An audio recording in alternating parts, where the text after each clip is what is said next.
নমস্কাৰ বন্ধুসকল, আপোনালোকক মোৰ এইখন ভিডিঅ'ত স্বাগতম।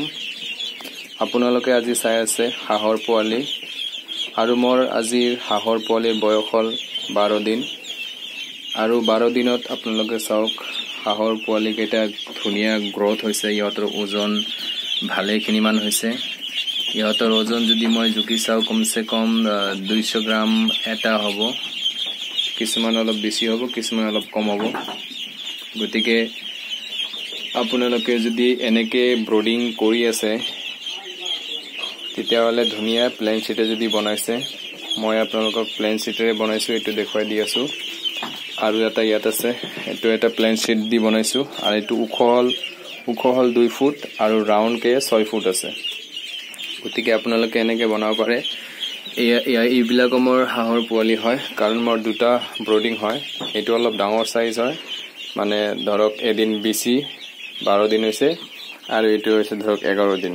গতিকে এদিন আগপাছা আছে কাৰণে মই আলাদা কৰি ৰাখিছোঁ, কাৰণ সৰুবিলাক যদি ডাঙৰৰ মাজত পৰি যায় তেতিয়াহ'লে সৰুবিলাকে আধাৰ খাব নোৱাৰে। গতিকে মই ইহঁতক আলাদাকৈ 2টাকৈ ব্ৰডিং বনাই দিছোঁ, আৰু ইহঁতে ধুনীয়াকৈ আধাৰ দিলে খাই থাকে। গতিকে মই ইহঁতক প্ৰি ষ্টাৰ্টাৰটো মই 11 দিনলৈকে দিলোঁ। এতিয়া মই প্ৰি ষ্টাৰ্টাৰটো ইহঁতক দিয়া নাই। এতিয়া মই ষ্টাৰ্টাৰ দানা আনিলোঁ গডৰেজ কোম্পানীৰ। আৰু গডৰেজ কোম্পানীৰ এটা আছে 1800 টকা বস্তা 50 কেজি, আৰু এটা আছে 2450 টকা, সেইটো 50 কেজি বস্তা হয়। আপোনালোকৰ যোনটো ভাল লাগে, যোনটো ভাল সেইটো আপোনালোকে আনিলে হ'ল। গতিকে মই ষ্টাৰ্টাৰ 1 বস্তা আনিলোঁ। আনাৰ পিছত ইহঁতক দিলোঁ, আৰু লগতে অলপ ধানৰ গুড়ি মিহলাই দিছোঁ। ইহঁতে খুব ধুনীয়াকৈ খাই আছে। আৰু মই এটা বস্তু এতিয়া দিয়া নাই, সেইটো কালি পৰহিৰ পৰা মই দিম বুলি ভাবিছোঁ। 15 তাৰিখৰ পৰা, যেতিয়া 15 দিন হ'ব তেতিয়াৰ পৰা দিম। বগা চাউলৰ যোনটো গুড়ি, এই গুড়িটো মানে মেচিঙত মিক্সিং কৰি মানে ইহঁতক আনি খুৱাব লাগিব। গতিকে মোৰ পোৱালিবিলাক খুবেই ধুনীয়া হৈছে। আপোনালোকে যদি এনেকৈ খুৱাই আছে, এনেকৈ পুহি আছে, পালন কৰি আছে, তেতিয়াহ'লে আপোনালোকে কৰক, খুব ধুনীয়া। মই আপোনালোকক কৈছিলোঁ যে আপোনালোকক এটা ভিডিঅ' দিম ডেইলি, সেইকাৰণে মই এই ভিডিঅ'খন বনাইছোঁ।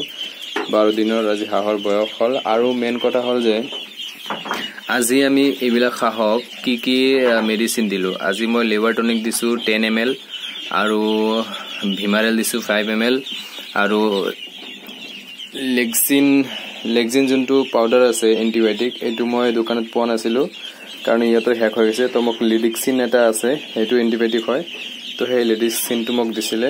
গতিকে মই 2 লিটাৰ পানী আগত 1.5 লিটাৰ দিছিলোঁ, এতিয়া 2 লিটাৰ পানীত 10 ml লিভাৰ টনিক আৰু 5 ml ভিমাৰেল আৰু এণ্টিবায়'টিক হালকাকৈ মিহলাই ইহঁতক দি দিছোঁ। গতিকে মোৰ 140টা হাঁহৰ পোৱালি আছে।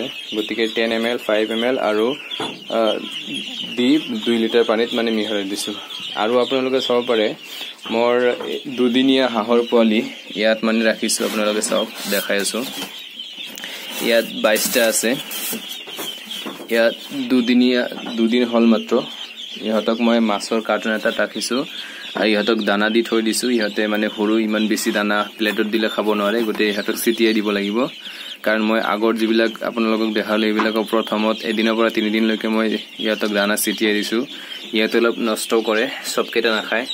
গতিকে সৰু থকা অৱস্থাত আপোনাৰ দানা অলপ বেয়াও হ'ব, কোনো কথা নাই। এই হিন্দীত এটা ডাইলগ আছে নহয়, কুছ কৰনে কে লিয়ে কুছ খোনা পড়তা হে। তো এনেকুৱা অলপ নষ্ট কৰিব।